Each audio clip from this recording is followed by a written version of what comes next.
جب ابراہیم نے اللہ سے عرض کیا کہ اے پروردگار مجھے دکھا کہ تو مردوں کو کیوں کر زندہ کرے گا، اللہ نے فرمایا کیا تم نے اس بات کا یقین نہیں کیا؟ انہوں نے کہا کیوں نہیں، لیکن میں دیکھنا اس لیے چاہتا ہوں کہ میرا دل اطمینان کامل حاصل کر لے۔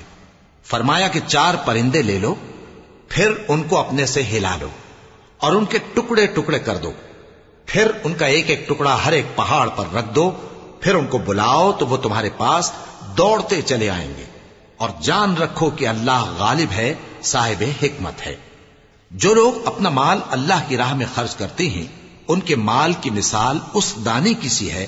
جس سے 7 بالیں اگیں اور ہر ایک بال میں 100 دانے ہوں،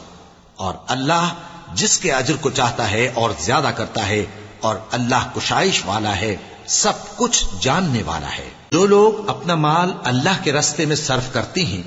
پھر اس کے بعد نہ اس خرچ کا کسی پر احسان رکھتے ہیں اور نہ کسی کو تکلیف دیتے ہیں، ان کا صلہ ان کے پروردگار کے پاس تیار ہے،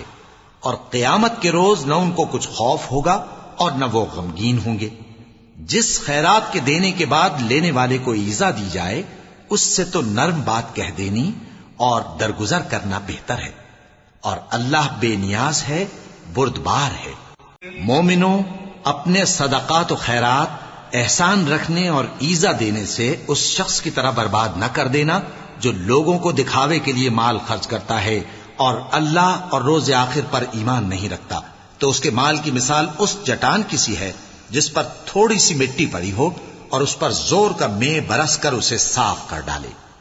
اسی طرح یہ ریاکار لوگ اپنے اعمال کا کچھ بھی صلہ حاصل نہیں کر سکیں گے، اور اللہ ایسے ناشکروں کو ہدایت نہیں دیا کرتا۔ اور جو لوگ اللہ کی خوشنودی حاصل کرنے کے لیے اور خلوص نیت سے اپنا مال خرچ کرتے ہیں ان کی مثال ایک باغ کی سی ہے جو اونچی جگہ پر واقع ہو، جب اس پر زور کا مے پڑے تو دگنا پھل لائے، پھر اگر مے نہ بھی پڑے تو خیر پھوار ہی سہی، اور اللہ تمہارے کاموں کو دیکھ رہا ہے۔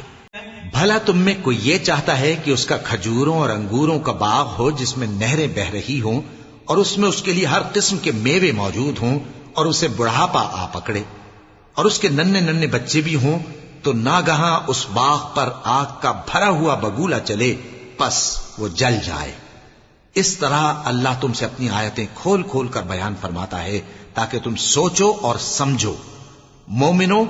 جو پاکیزہ اور عمدہ مال تم کماتے ہو اور جو چیزیں ہم تمہارے لیے زمین سے نکالتے ہیں ان میں سے اللہ کی راہ میں بھی خرچ کرو، اور بری اور ناپاک چیزیں دینے کا قصد نہ کرنا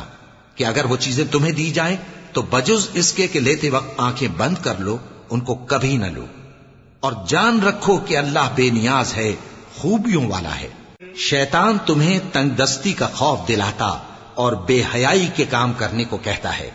اور اللہ تم سے اپنی بخشش اور رحمت کا وعدہ کرتا ہے، اور اللہ کشائش والا ہے، سب کچھ جاننے والا ہے۔ وہ جس کو چاہتا ہے دانائی بخشتا ہے، اور جس کو دانائی ملی بے شک اس کو بڑی نعمت ملی۔ اور نصیحت تو وہی لوگ قبول کرتے ہیں جو عقل مند ہیں، اور تم اللہ کی راہ میں جس طرح کا خرچ کرو یا کوئی نذر مانو اللہ اس کو جانتا ہے، اور ظالموں کا کوئی مددگار نہ ہوگا۔